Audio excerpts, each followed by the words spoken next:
If you had a backer, let's say in Asia or Saudi, and they said, we want to bring the World Championship to us, and you get your £2 million first prize, and you get everything you want, all the boxes, but trophy disappears, and we put a brand new solid gold trophy in place. No problem with me. You can't eat a trophy, son. So you'd do that? Of course. Barry, that's terrible. Barry, that's terrible. No.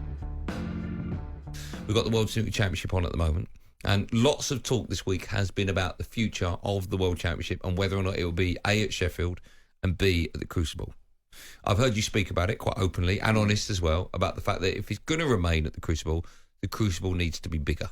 Yeah. Is that right? Yeah. Now, I said this to him 2 years ago, by the way, so it's not a new thing, but our contract runs out in 2027 with the Crucible.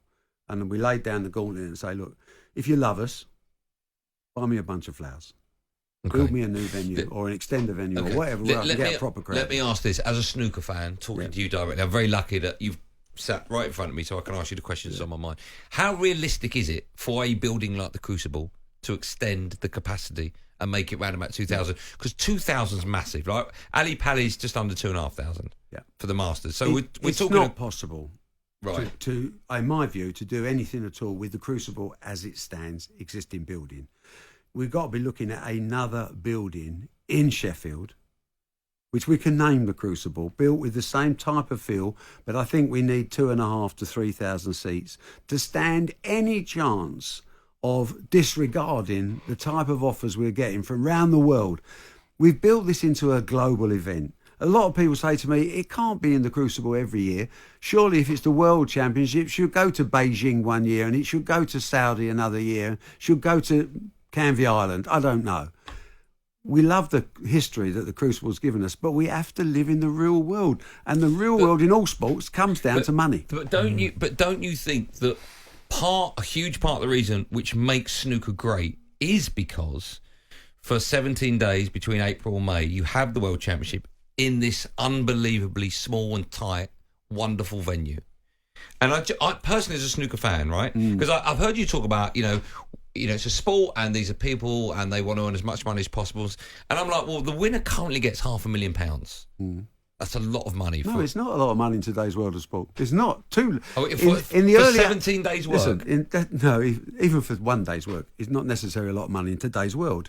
If you're trying to set out your stall and say that you've got this global game, this is unbelievable drama, etc., etc., etc., it has to come to get credibility amongst the general public and the global public. It has to come with a prize fund that goes, oh, it has to inspire. Okay, kids. like what?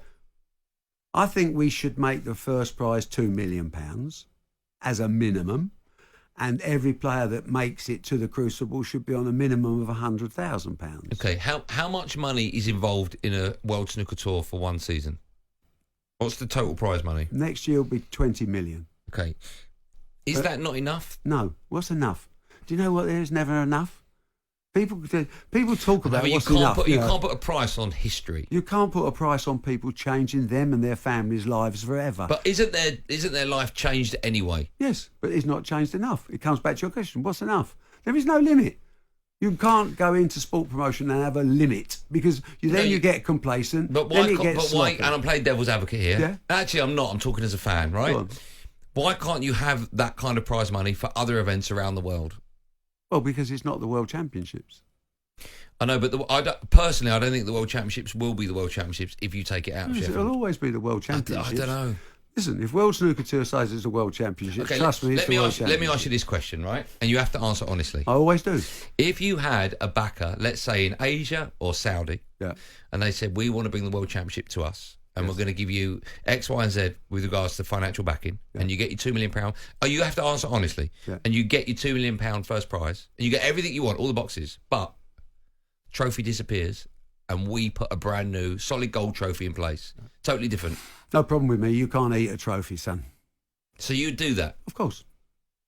Of course. And let me tell you something here, because Barry, that's terrible. Barry, that's terrible. Let me finish this. I'm fed up with people getting up on their holy grail horse and telling me the moral view.